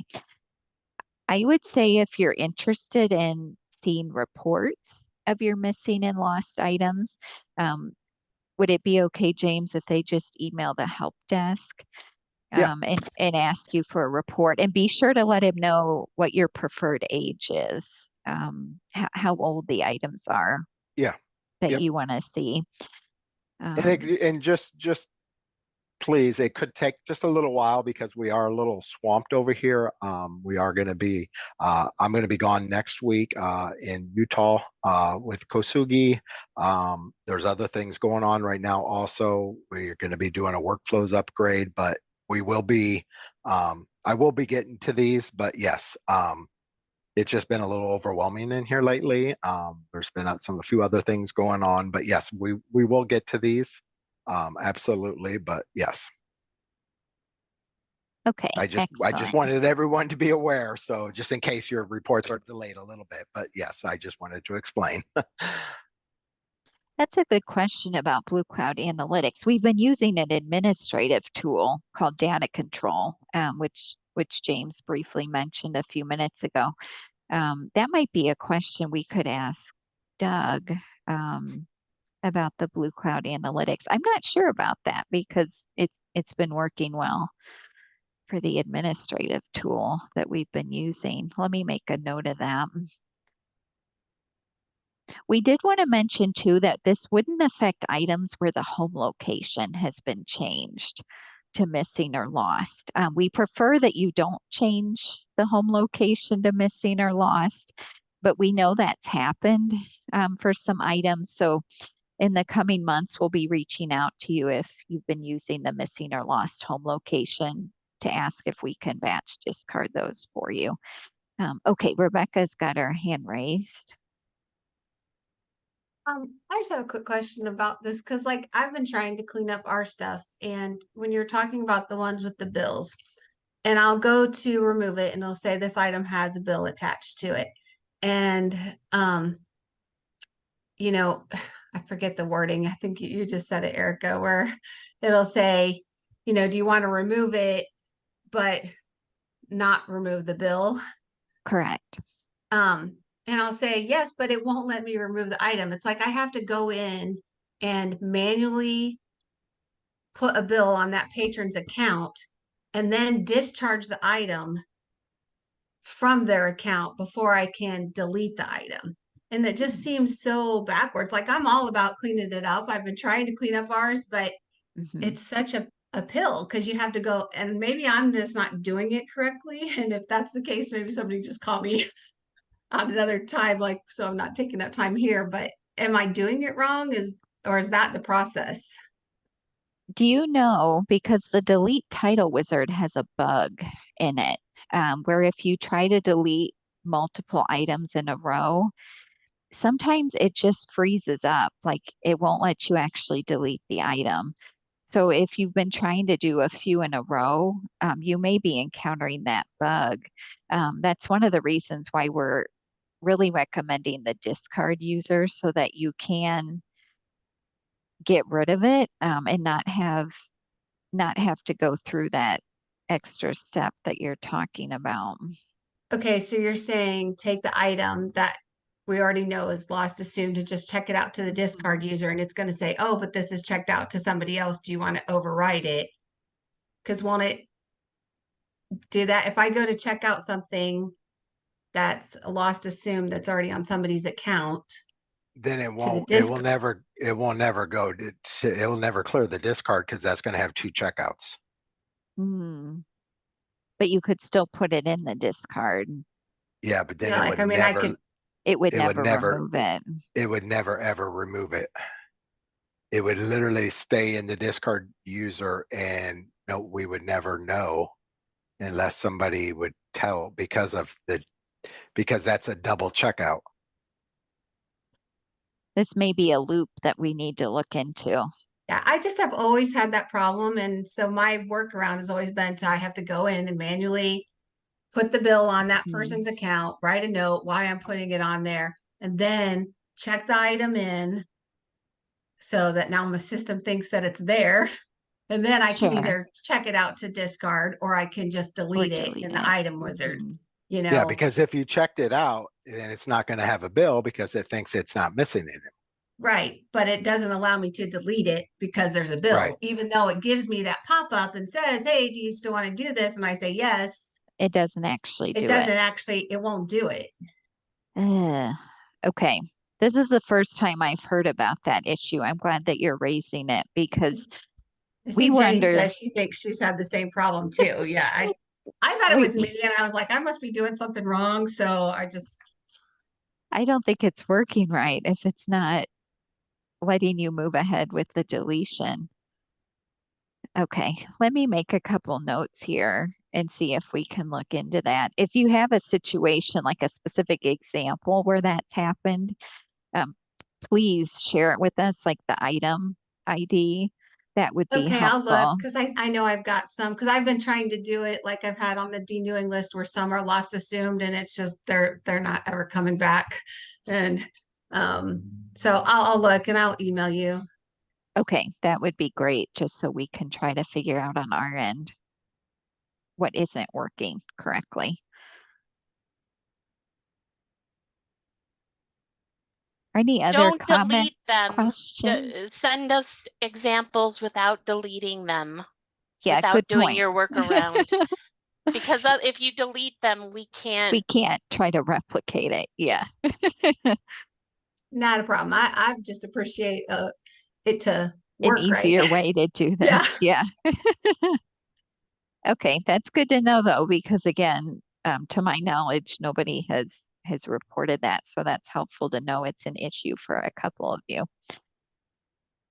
Eric, did you Okay. see there's another question that came in from Jenny? Let's see. We had a person with a long overdue bill status. What is that? So they came here and had an inactive card at another library, and when you went to look at it, it had a bill attached that said long overdue, and then in the notes it had the items. What kind of bill is that? I thought that there were only a couple kinds of bills, like lost, damage, missing. Is that also a type of charge? Like, it's not showing that you can return the items anymore. It's just saying long overdue. Let me, yeah, Yeah, there's some, that is a bill. That is a long overdue is a bill reason. So I know that I have used long overdue a couple of times a while ago where we had people this is how long ago, but just before we converted, who had significant amounts of stuff that were in the lost, and I wanted to at least have a discussion before I just sent them on their way to start checking out more stuff. But if I was removing stuff like Rebecca was removing, if I wanted to put the bill back on, long overdue might be the choice that I made. I mean, I think it's just a person's choice when they manually enter the bill.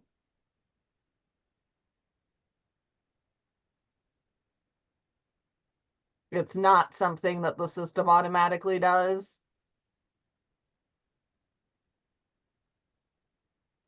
I think I'm trying to remember. I'm running something real quick because I know we had a bunch. Because I just did all these user cleanups. Let me run this thing real quick just to see what it was.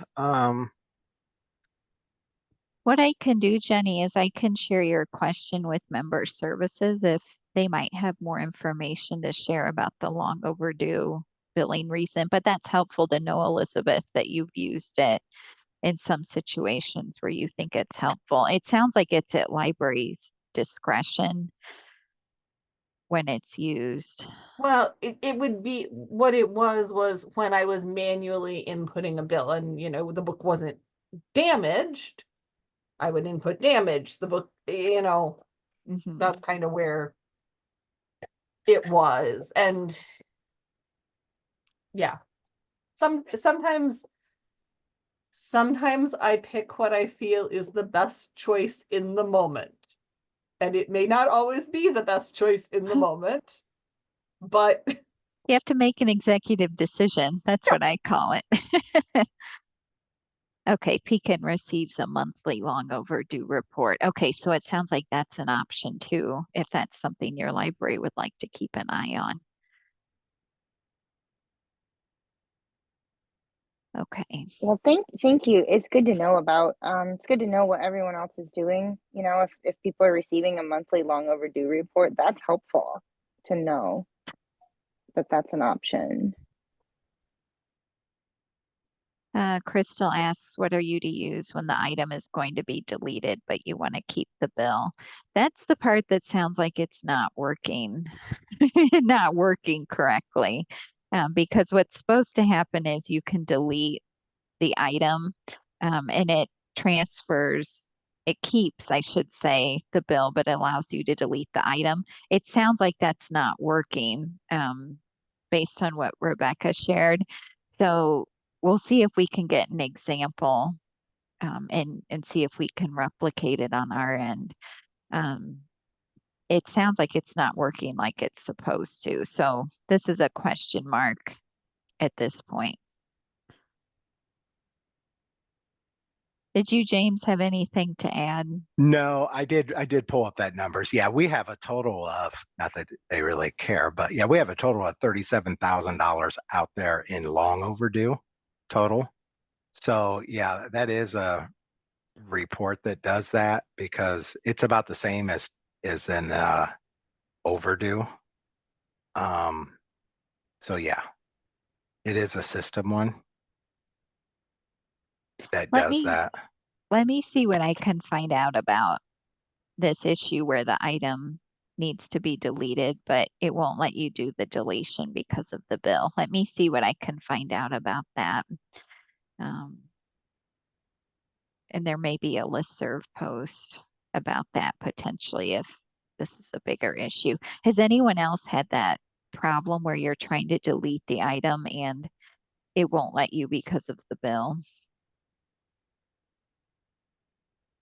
Okay, Toulon has. Okay, it works for Pekin, keeps the bill but deletes the item. Interesting. Okay, well, if it's not working for you, like I told Rebecca, send us an item ID so that we can see on our end what's going on.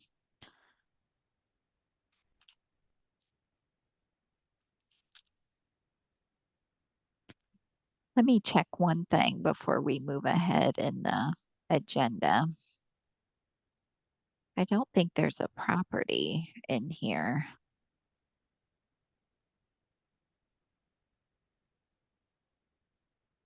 You want it to prompt before deleting items with bills.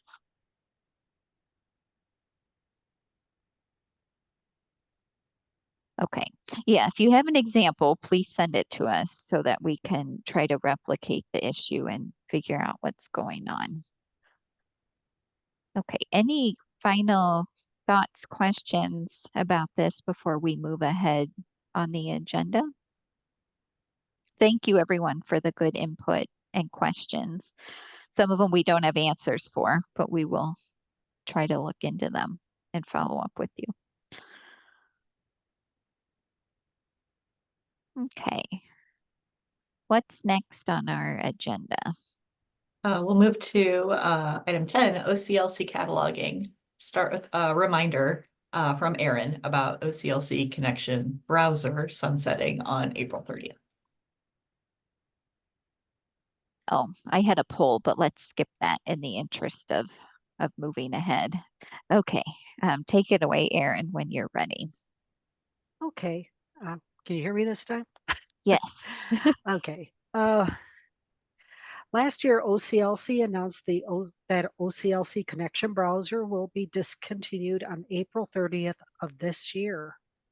The OCLC connection browser is accessed through your internet browser at the connection, and it looks like this. It's a perfect picture of what it looks like in there. Okay. Yeah, and I'm going to put that in I put it also in the chat.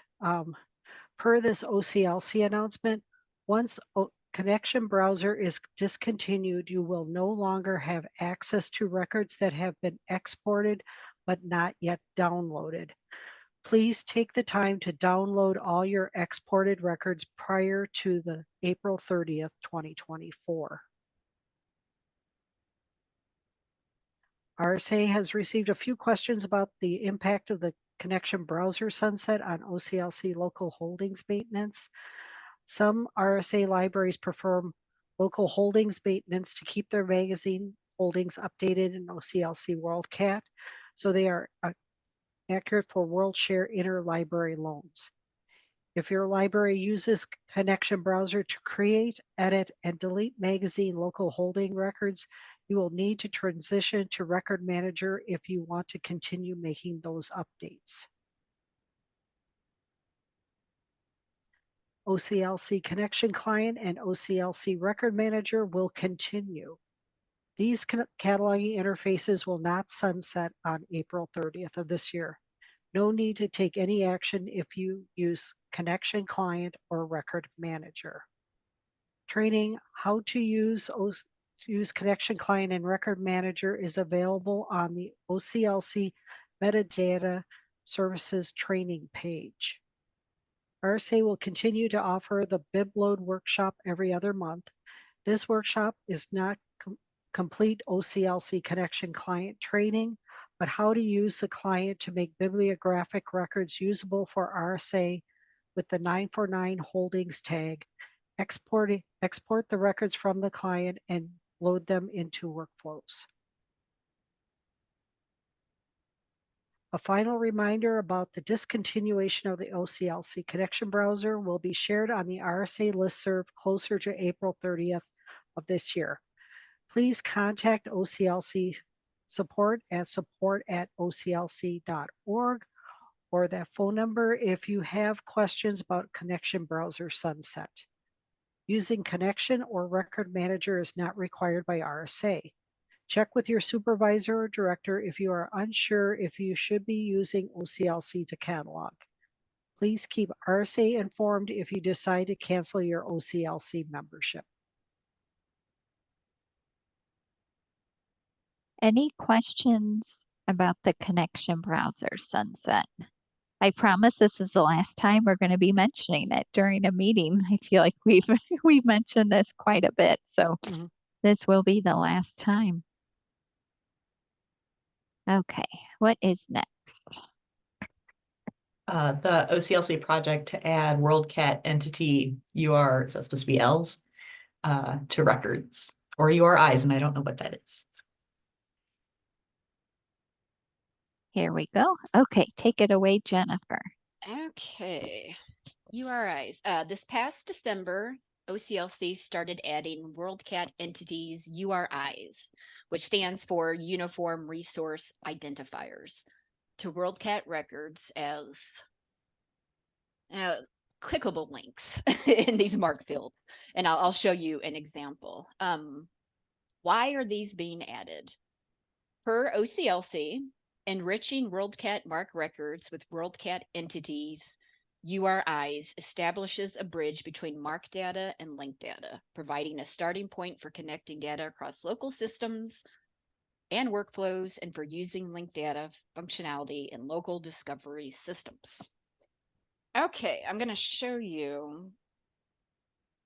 Let me share my screen here. Where's my share screen? Oh, I don't know why I'm having trouble with share screen today. Let's see.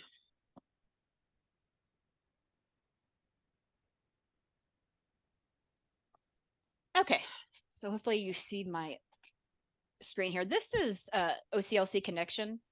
So for libraries that use OCLC connection, you probably have seen this before. And this is the URI here. So they have added it to the 100 field. And basically you can click on it from OCLC connection. And it's going to take you to a page like this, just with more information. That's what that looks like. I mentioned it's a clickable link, but if you look in workflows here, like here's the information here, but you can't actually click on it from here. But just to point out, the information is there. And same thing in RSA CAT. You can't actually see that link unless you go in here, and you can see it right here, which you can't click on the link from here.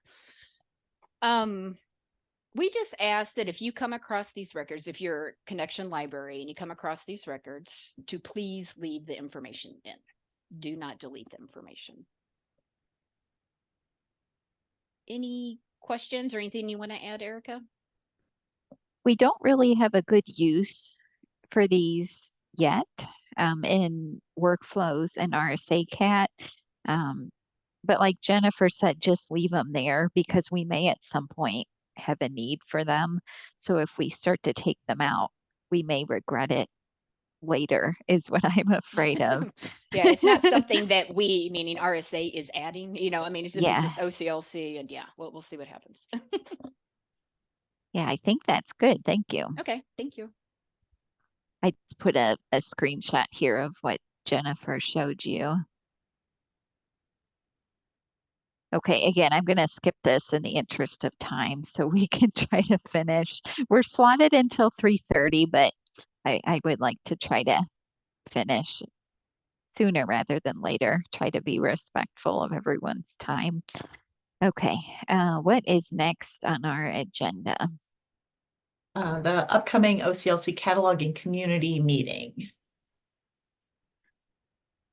Okay, this one already happened since we moved the meeting date, but Lisa still has information to share with you. So Yeah, take it away, Lisa. Everybody could be like me and watch a recording of it that is now available from OCLC. Oh yeah, Rhonda. So I was joking around that that's the URIs for the linked data paradise in our future that they keep promising. So yeah, anyway, so the OCLC cataloging community meeting, it happened on February 2nd. So not that long ago, but if anybody's interested in what they were talking about during this cataloging community meeting, some topics include, and there are two different recordings of it, and I'll show you the page so you can kind of see what it looks like, and I'll share the link in a moment.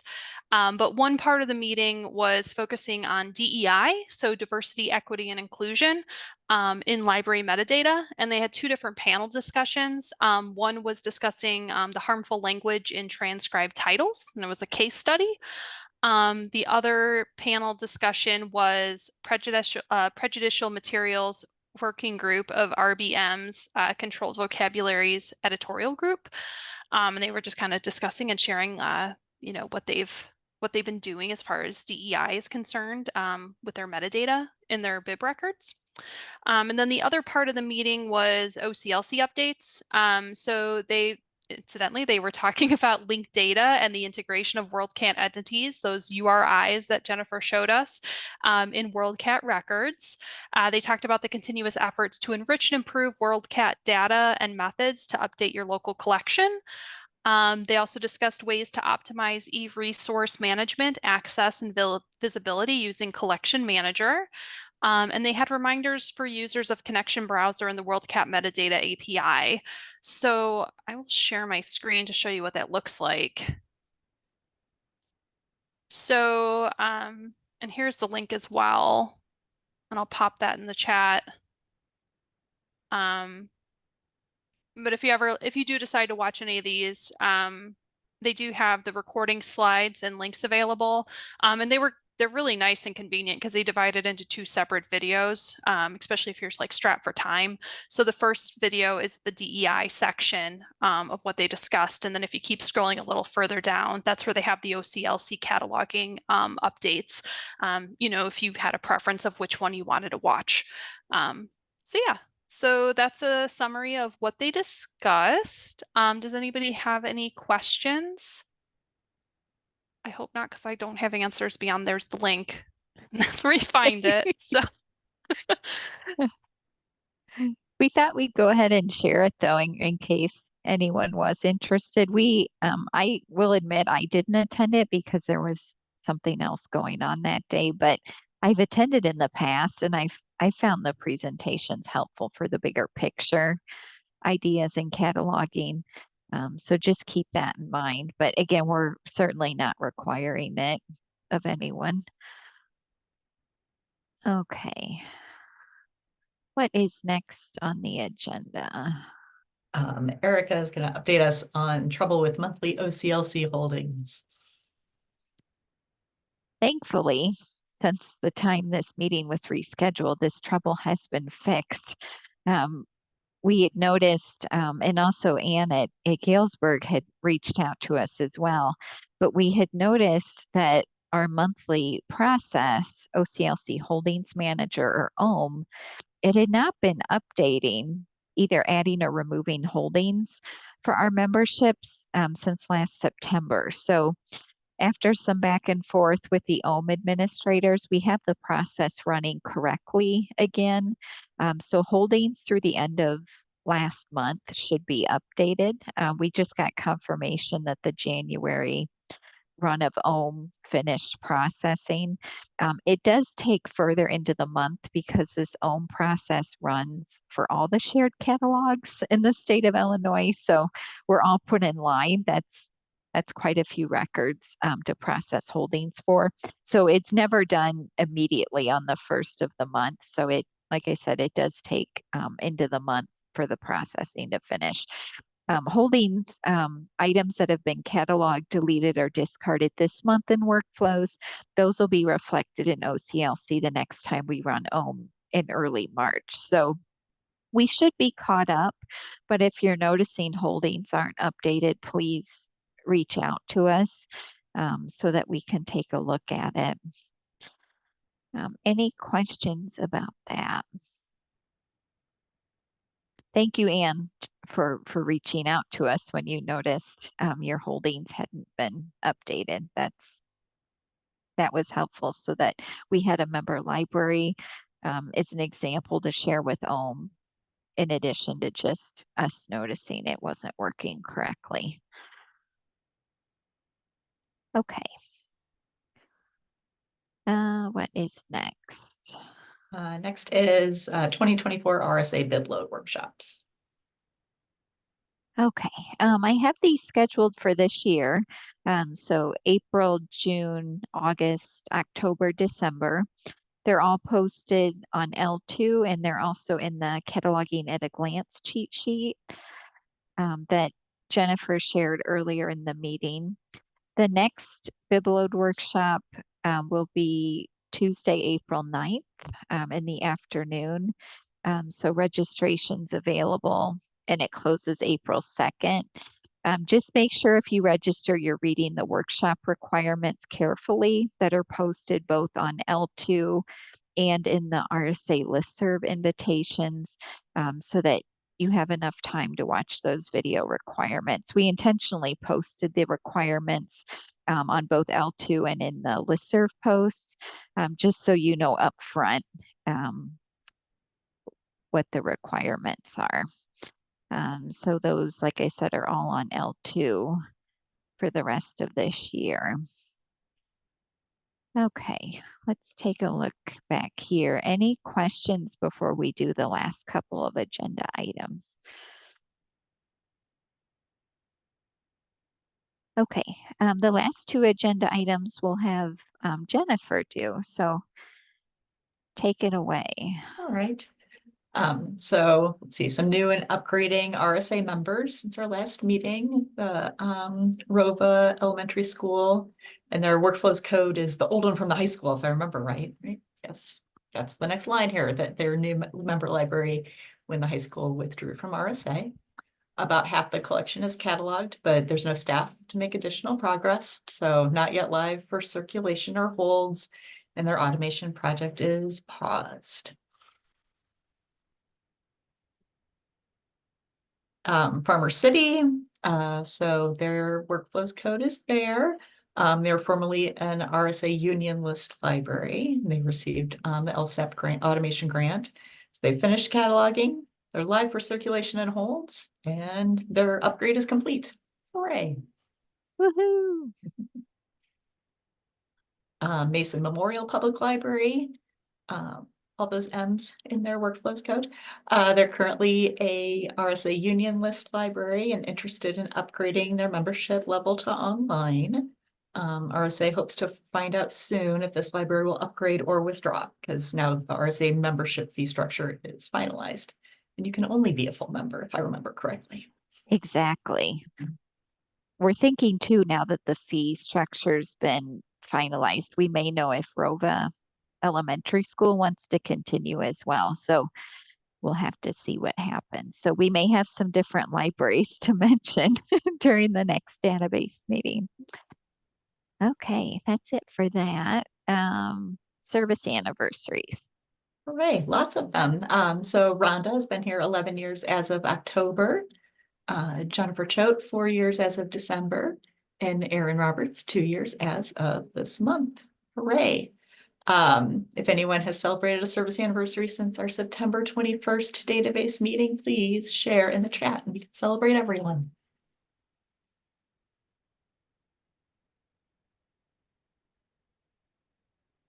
Okay, I think we're in a good spot to wrap up the meeting.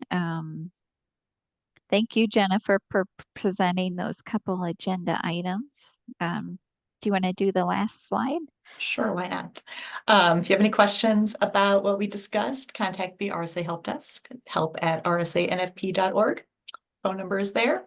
I'll see you at the very last database committee meeting on Zoom, Friday, May 17th at 9:30 a.m. The registration link, I'm sure, is available on L2 if there's a link there. So. Yes, I'll go ahead and pop it in the chat in case anyone wants to register as they head out. Thank you everyone for attending. If you're having trouble with the delete title wizard with the bills, please reach out to us with items so that we can look into it for you. With that though, I think we're ready to go ahead and wrap up. So have a good rest of your day. Take care and hopefully we'll see you in May. Erica? Yes. Oh, sorry, this is Rebecca. Sure. Do you want me to send like some examples to the RSA Help Desk or to you directly? Let's have you send them to the help desk. That Okay. way we can try to keep everything member related in one spot. So good question. Okay. I know I was thinking about what Rhonda was saying too. I was like, oh, let me test one to make sure. And then I thought, well, if I go to delete it and then it works, then I will have deleted it. But if I don't think it'll let me like delete it. I think it'll just give me that error and I would have to go in and put the note in to Do it remove it. So I think manually. it should be Mhm. okay because I wanted to test it before I sent it. And I was like, So, all But right. what if it works? Yeah, I know that I see was what like, you're saying. But okay. So I'll send it to the help desk. Okay, It would great. be Thank funny you. if now that it would work for you. It would be Yeah. kind of funny. Yeah. All you had it to would do be. was tell us about it, and I then know. it fixes it for you. And I've asked like other directors before when I've been at like rural directors and stuff. I'm like, do you guys have this problem? You know, but if they're not catalogers too, and so they don't really know what I was talking about, I think. And so I'm glad to know it's not just me though, because I thought I must be doing something wrong because this does not work right. So No, I'm all right. glad you mentioned it because like I said, to my knowledge, I didn't know it wasn't working. So this is very helpful. Okay, well, I will get a couple of them and then I'll send them to you at the help desk. Okay, perfect. Thank you. Thanks. Bye. Bye-bye. Any final thoughts before we head out? Okay, well, I'll go ahead and shut the meeting. Thank you again, everybody, for a good discussion. Take care. Bye-bye. Bye.